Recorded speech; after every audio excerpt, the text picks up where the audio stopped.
Meu outro eu assume o comando. Na página 27. Parti com a minha cabeça me dizendo que eu era um idiota e meu outro eu me ordenando a ignorar o desafio e seguir as instruções. Dirigi a noite inteira, chegando a Filadélfia na manhã seguinte. Meu primeiro pensamento foi o de procurar uma pensão onde eu pudesse alugar um quarto de $1 por dia. Nesse momento, novamente meu outro eu tomou conta e ordenou que eu me hospedasse no hotel mais luxuoso da cidade. Com um pouco mais de $40 no bolso, era o que restava do meu capital. Parecia mais um suicídio financeiro quando caminhei até o balcão e pedi um quarto. Ou devo dizer, quando comecei a pedir por um quarto, meu recém-descoberto outro eu me ordenou a pedir a melhor de todas as suítes. O custo dessa suíte consumiria meu capital em 2 dias. Obedeci. O carregador de malas pegou minha bagagem, me entregou o ticket do estacionamento do meu automóvel e me conduziu até o elevador como se eu fosse o príncipe de Gales. Era a primeira vez em mais de um ano que um ser humano havia demonstrado tal deferência comigo. Meus próprios parentes, esses com quem eu estava morando, longe de me mostrar qualquer tipo de consideração, ainda achavam que eu era um peso para eles, e tenho certeza que eu era, porque nenhum homem no estado mental em que eu me encontrava no último ano poderia ser qualquer coisa além de um peso a todos aqueles os quais porventura entrasse em contato. Tornava-se evidente que meu outro eu estava determinado a me tirar do complexo de inferioridade que eu havia desenvolvido. Daí dei ao carregador de malas $1. Comecei a estimar quanto seria minha conta do hotel até o fim de semana, quando então meu outro eu ordenou que eu limpasse completamente a minha mente de quaisquer pensamentos de limitação e conduzisse a minha vida a partir daquele momento como se eu tivesse todo o dinheiro que quisesse em meus bolsos. A experiência pela qual eu estava passando era tanto nova quanto estranha para mim. Nunca consegui ser mais do que eu acreditava que poderia ser.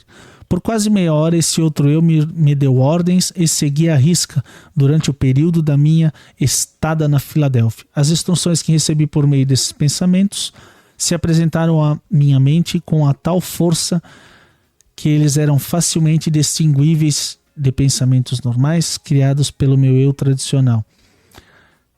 Ele fala aqui, nesse intuito, e a gente trazendo para o nosso dia a dia, que a gente às vezes economiza em coisas tolas.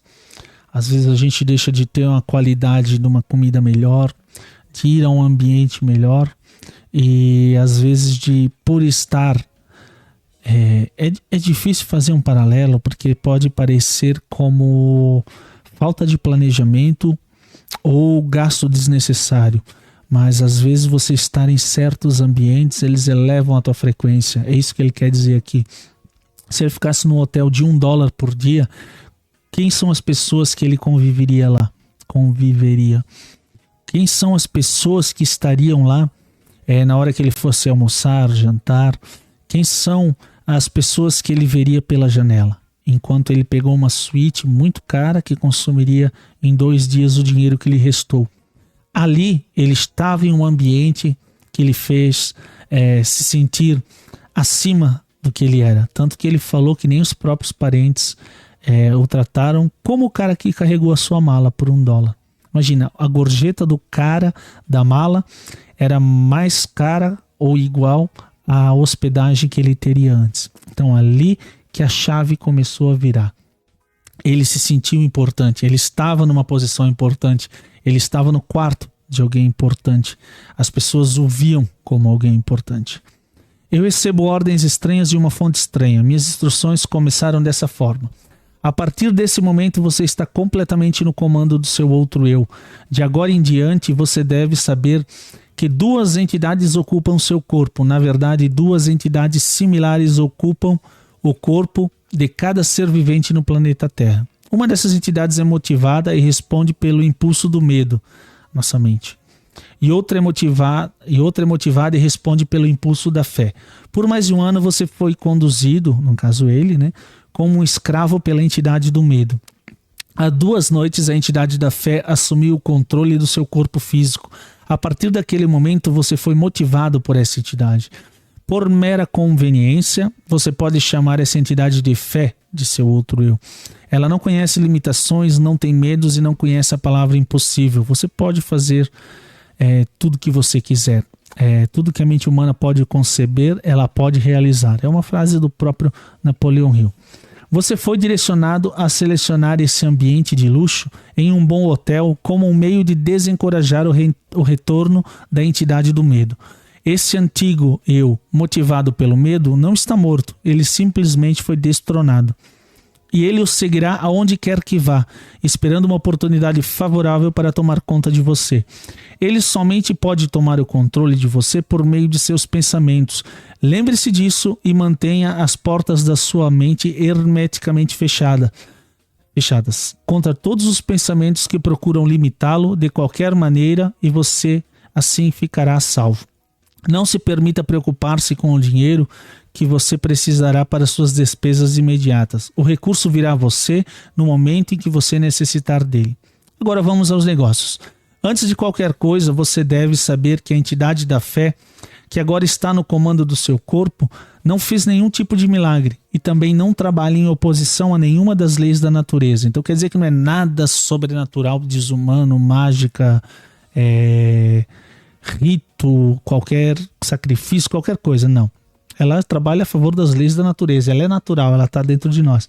Tal qual quando a gente está motivado para fazer alguma coisa, para ir para algum lugar, para desenvolver algo, tem também o nosso medo que está ali esperando a gente tropeçar e deixa para amanhã, amanhã eu faço, logo eu gravo, por exemplo, amanhã eu leio, amanhã eu vou para academia, amanhã eu estudo.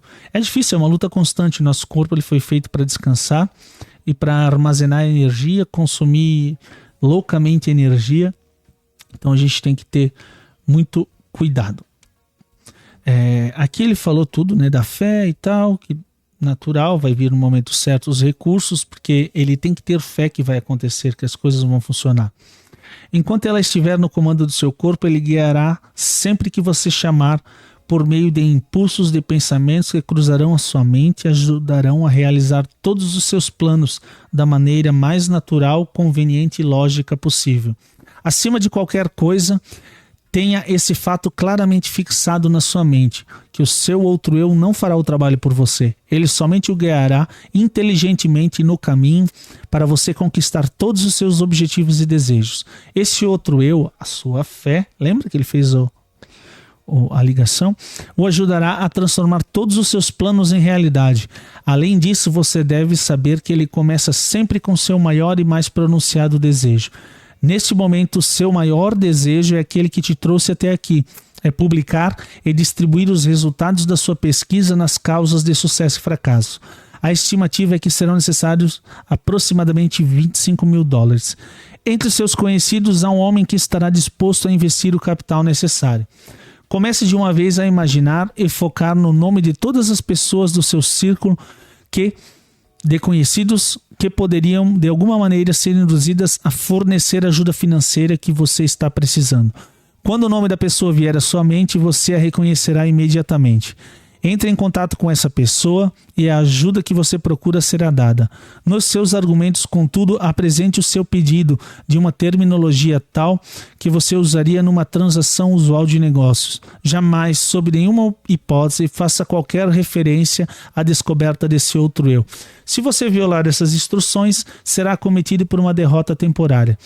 Ele fala que se você dizer para a pessoa que o teu negócio, o teu projeto é baseado na tua fé apenas, né, que nesse despertar, nesse outro eu, minha cabeça me disse que tu precisa me emprestar $25 mil para eu fazer o meu negócio funcionar. Obviamente, né, que a pessoa vai te chamar de louco. Essa derrota temporária, ele fala, esquece, vai para o próximo e procura outro. O seu outro eu continuará no comando e permanecerá a guiá-lo enquanto você fizer uso dele. Se quiser fazer uso dele. Mantenha a dúvida, o medo e as preocupações e todos os pensamentos de limitação totalmente fora da sua mente. Isso é tudo para o momento. A partir de agora você começará a se mexer por seu livre arbítrio. Precisamente da mesma maneira que você começou antes de descobrir seu outro eu. Fisicamente você é o mesmo que sempre foi. Por isso ninguém reconhecerá nenhuma mudança em você. Olha só que interessante. As pessoas ao teu redor, quando você tem essa mudança, elas não reconhecem, elas não te veem, elas sempre vão imaginar aquela pessoa que você era antes. Então toda mudança ela passa por esse processo, principalmente com as pessoas mais próximas. Vai ser normal você ser desacreditado pelos próximos. É por isso que as coisas geralmente funcionam melhor com os de fora. Às vezes a sua própria família não acredita no seu potencial, nos seus negócios, no que você faz, mas alguém lá de longe, lá de fora, esse sim vai fazer o possível para ter você por perto e para estar junto com o seu material. Eu há uns dias perdi um canal por um ataque hacker com quase 100 mil inscritos e estatisticamente mais de 90 mil pessoas desses quase 100 mil não eram nem próximos da região e muito menos pessoas próximas a mim. São mínimas as pessoas que seguiam o meu conteúdo, né? E eu ouvia muito assim dos próximos: isso aí para mim não serve, o teu conteúdo não serve para mim, o teu conteúdo não é legal, das pessoas próximas. Enquanto pessoas que nem me conheciam mandavam mensagens, perguntas, conversavam, e a gente tinha toda esse clube, essa comunidade, né? Então isso foi antes de começar a criar o Clube do Livro, essa perda do canal. A gente até hoje está tentando recuperar junto ao YouTube, mas por enquanto parece que foi eliminado, foi para o espaço. Mas começamos de novo, como sempre. Uma adversidade, quando ela é enfrentada, ela vem com um benefício mútuo do mesmo tamanho. E é o que a gente está fazendo. Esse Clube do Livro, por exemplo, os outros cursos, o site e as consultorias não viriam se eu não tivesse perdido o canal, por exemplo. Olhei em volta do quarto, pisquei os olhos e, para ter certeza de que não estava sonhando, levantei e caminhei até um espelho e olhei para mim de perto. A expressão no meu rosto havia mudado de dúvida para coragem e fé. Não havia mais qualquer sinal de dúvida na minha mente, visto que o meu corpo físico estava sob uma influência muito diferente daquela que havia sido destronada 2 noites antes, enquanto eu caminhava na escola de West Virginia. Assim a gente termina o capítulo 1 do livro, vendo que toda essa adversidade, todos esses problemas, elas levaram ele a um patamar acima. Ele subiu, ele cresceu, ele desenvolveu e ele teve a coragem de enfrentar os seus medos, que lá naquela escola que ele abriu, ele teve sucesso, largou tudo, depois ele foi atrás do editor, que o editor foi assassinado, ele ficou com medo, então ele perdeu muito tempo da vida dele sucumbindo ao medo, à depressão e outras coisas que aconteceram. Certo? A gente se vê no capítulo 2.